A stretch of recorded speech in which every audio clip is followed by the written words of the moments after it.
नमस्कार।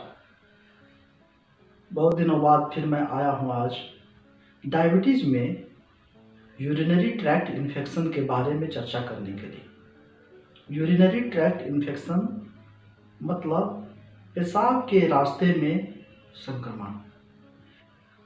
सामान्य लोगों की तुलना में डायबिटीज़ के रोगियों में यूरिनरी ट्रैक्ट इन्फेक्शन अमूमन 2 गुना ज़्यादा पाया जाता है। इसलिए मैं आज इसकी चर्चा कर रहा हूँ कि डायबिटीज पेशेंट्स में यूरिनरी ट्रैक्ट इन्फेक्शन को लोग नज़रअंदाज कर रहे हैं, इसे हल्के में ले रहे हैं और इसे लेकर गंभीर समस्याओं से वो जूझने लगते हैं और जब क्लिनिक में आते हैं तो तब तक देर हो जाती है। इसीलिए यूरिनरी ट्रैक्ट इन्फेक्शन में क्या एहतियात बरतें, यूरिनरी ट्रैक्ट इन्फेक्शन है क्या, इसके क्या लक्षण हैं, आइए इसे जानते हैं। जानना जरूरी यह है कि यूरिनरी ट्रैक्ट इन्फेक्शन महिलाओं में बहुत ज़्यादा आज देखा जा रहा है। खासकर डायबिटीज में जब महिलाएं आती है अक्सर उन्हें यूरिनरी ट्रैक्ट इन्फेक्शन रहता है। गंभीर समस्याएं तब हो जाती है जब वो गांव में आसपास में ट्रीटमेंट करवाकर आती हैं, वो एडिक्वेट ट्रीटमेंट नहीं रहता है जिसके कारण से कई स्थिति में रेसिस्टेंस डेवलप करता है। तब हमारे पास आते हैं, दवाई काम नहीं करता। तो ऐसे में जानने वाली बात यह है कि समय रहते हुए डायबिटीज के मरीज अगर यूरिनरी ट्रैक्ट इन्फेक्शन से जूझ रहे हैं तो डॉक्टर के पास आएं और गंभीर समस्या ना हो उससे बचें। क्या लक्षण होते हैं, आइए जानते हैं। यूरिनरी ट्रैक्ट इन्फेक्शन में रोगियों को बार बार पेशाब आता है, दर्द होता है पेशाब के रास्ते में, जो पेशाब है उसमें कुछ दुर्गंध आता है, कई स्थितियों में गाढ़े पेशाब आते हैं, उसका रंग कुछ मिट्टी की तरह से आ सकता है, हो सकता है उसमें कभी कभी खून भी आ जाए। पेट के निचले हिस्से में अक्सर दर्द होता है, कभी कभी बैक पेन, फ्लैंक पेन, निचले हिस्से में दर्द, इसके साथ साथ कमजोरी, बुखार, कई लोगों को उल्टी या मतली आती है, कमजोरी बहुत ज़्यादा रहता है। ऐसे लक्षण अगर हैं तो हो सकता है कि आपको यूरिनरी ट्रैक्ट इन्फेक्शन हुआ। इसे हल्के में ना लें, तुरंत डॉक्टर से संपर्क करें। डायबिटीज में हमें पता है कि पेशाब ज़्यादा होता है और यूरिनरी ट्रैक्ट इन्फेक्शन में भी पेशाब ज़्यादा होता है। तो अक्सर डायबिटीज के मरीज यह समझते हैं कि ज़्यादा पेशाब हो रहा है, हो सकता है कि मेरा ब्लड शुगर बढ़ गया हो। लेकिन कभी कभी यूरिनरी ट्रैक्ट इन्फेक्शंस में ब्लड शुगर ना बढ़ते हुए भी ज़्यादा पेशाब होने लगता है। परंतु डायबिटीज के कारण जब पेशाब बार बार आते हैं तो उसमें उसकी मात्रा भी ज़्यादा होती है। लेकिन यूरिनरी ट्रैक्ट इन्फेक्शंस में जो पेशाब होती हैं वो ज़्यादा तो होते हैं लेकिन वो उसकी मात्रा कम होती है और उसमें पेशाब के रास्ते में हो सकता है कि दर्द हो।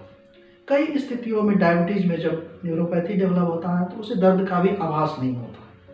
तो ऐसे लक्षण को समझते हुए आप जरूर डॉक्टर से संपर्क करें। डायबिटीज में यूरिनरी ट्रैक्ट इन्फेक्शन बहुत ज़्यादा कॉमन क्यों है? डायबिटीज में अक्सर आपके ब्लड शुगर कंट्रोल नहीं होती है, ब्लड शुगर बढ़ा हुआ रहता है। एक तो खून में आपका ब्लड शुगर बढ़ा हुआ है और जब ब्लड शुगर ज़्यादा रहता है तो ब्रेन से मैसेज जाता है किडनी को कि भाई जल्दी से चीनी को पेशाब के माध्यम से निकालो। तो होता यह है कि आपके पेशाब में भी ब्लड शुगर आने लगता है। ऐसा होता है जब पेशाब में ग्लूकोज की मात्रा बढ़ी रहती है तो बैक्टीरिया उसमें ग्रोथ बहुत अच्छे से करता है, तो उसमें ग्रोथ बहुत ज़्यादा होता है, मल्टीप्लाई ज़्यादा होता है, उसकी संख्या बढ़ जाती है और वही कारण होता है यूरिनरी ट्रैक्ट इन्फेक्शंस, पेशाब के थैले में इन्फेक्शन, सूजन हो जाना, जिसके चलते बार बार और पेशाब जा रहे हैं। डायबिटीज में हमारे शरीर की इम्यूनिटी भी कमज़ोर पड़ती है।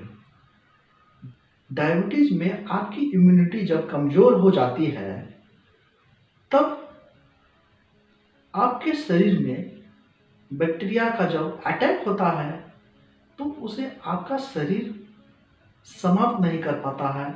वही कारण होता है कि मामूली इन्फेक्शंस में भी आपको यूटीआई होने के संभावना बढ़ जाते हैं। और तीसरा कारण ऑटोनोमिक न्यूरोपैथी। ऑटोनोमिक न्यूरोपैथी के कारण से कई स्थितियों में ब्लैडर की मांसपेशियां कमजोर हो जाती हैं। ब्रेन से जो मैसेज नर्व के द्वारा आता है वो सही से नहीं पहुंच पाता है, जिस कारण से यूरिनरी ब्लैडर से प्रॉपर इवैक्यूएशन नहीं हो पाता है, पेशाब कहीं ना कहीं उसमें रह ही जाता है। तो वो जो बचे हुए पेशाब में और उस बचे हुए पेशाब में बैक्टीरियल ग्रोथ बहुत ज़्यादा होता है। आगे एनाटॉमिकल स्ट्रक्चर की अगर बात करें तो महिलाओं की यूरेथ्रा शॉर्ट होती है, छोटी होती है और एनल रीजन से सटी हुई होती है, जो पाखाने के रास्ते से नज़दीक होने के कारण से यूरिनरी ट्रैक्ट इन्फेक्शन महिलाओं में ज़्यादा होने की संभावना होती है। वही पुरुषों की बात करते हैं तो 60 साल से ऊपर की उम्र में कई स्थितियों में पुरुषों को बीपीएच या बेनाइन प्रोस्टेटिक हाइपरट्रोफी की समस्या होती है, जिसमें कहते हैं प्रोस्टेट की मांसपेशियां बढ़ जाती हैं और यूरिनरी ब्लैडर में प्रॉपर मूत्र का विसर्जन नहीं हो पाता है। कहीं ना कहीं मूत्र वहाँ जमा रहते हैं और बैक्टीरिया के लिए ग्रोथ के लिए एक अच्छा साधन तैयार होता है। तो इन स्थितियों में यूरिनरी ट्रैक्ट इन्फेक्शन हो सकते हैं। डायबिटीज में किन्हें ज़्यादा होता है यूरिनरी ट्रैक्ट इन्फेक्शंस? जिनके वजन ज़्यादा होते हैं, ब्लड प्रेशर से बढ़े हुए रहते हैं, इंसुलिन ट्रीटमेंट पर रहते हैं, उन्हें होने की संभावना ज़्यादा होती है। संक्रमण के क्या कारण हैं? बैक्टीरियल इन्फेक्शन, ईस्ट इन्फेक्शन और कई तरह के माइक्रो ऑर्गेनिज्म है जिसके कारण से इन्फेक्शन हो सकते हैं। कॉमन बैक्टीरियल इन्फेक्शन की बात करते हैं, इकोलाई इन्फेक्शन बहुत कॉमन होता है, जिसके कारण से कई लोगों की जिंदगी तबाह भी हो सकती है। कई स्थितियों में रेसिस्टेंस बैक्टीरिया होते हैं, जिसके चलते ट्रीटमेंट बहुत लंबा चलता है और मरीजों को कई गंभीर समस्याओं तक गुजरना पड़ सकता है। पस बन जाते हैं, पायलोनेफ्राइटिस हो सकता है, सिस्टाइटिस की समस्या लंबी बनी रह सकती है, कई तरह के कारण। तो इनसे बचना जरूरी है। इसके डायग्नोसिस कैसे करेंगे? आप डॉक्टर के पास जाते हैं, आपके पेशाब के बीच के धार की सैंपल्स को ली जाती है और उसका रूटीन एग्जामिनेशन होता है, माइक्रोस्कोपी की जाती है, कल्चर एंड सेंसिटिविटी का की जाती है। कल्चर एंड सेंसिटिविटी बहुत ज़रूरी है। कल्चर एंड सेंसिटिविटी के माध्यम से किस तरह की एंटीबायोटिक चलाई जाए इसका निर्णय डॉक्टर कर पाते हैं, इसीलिए आप डॉक्टर का जरूर सहयोग करें। अब बात करते हैं कि यूरिनरी ट्रैक्ट इन्फेक्शन को कैसे रोका जाए, इसके रोकथाम क्या है। रोकथाम करने के लिए आपको जानना जरूरी है कि डायबिटीज में आपकी ब्लड शुगर ज़्यादा बनी रहती है, उसके चलते यूटीआई होता है। तो कहीं ना कहीं आपको ब्लड शुगर को कंट्रोल करने की ज़रूरत हो, आपके खान पान के माध्यम से, एक्सरसाइज के माध्यम से, दवा के माध्यम से, और कई तरह के उपाय हो सकते हैं। इसके बाद पानी पीना है, बहुत ज़्यादा पानी पीना है। अगर यूटीआई हुए हैं तो बैक्टीरियल फ्लश को बढ़ाने के लिए आप जब पानी पीते हैं तो बैक्टीरिया आपके यूरिन से बाहर निकलता है। महिलाएं हैं, अपने जननांगों की साफ सफाई अच्छे से करनी है, खासकर माहवारी के दौरान जो सैनिटरी पैड का यूज करते हैं उसे बदलते रहें, ज़्यादा लंबे समय तक ना रखें। बैक्टीरियल ग्रोथ उसमें ज़्यादा होता है जिसके चलते यूटीआई हो सकती है। अन्य दिनों में भी साफ सफाई रखना ज़रूरी है।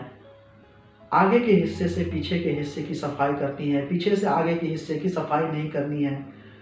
पाखाने से बैक्टीरिया आपके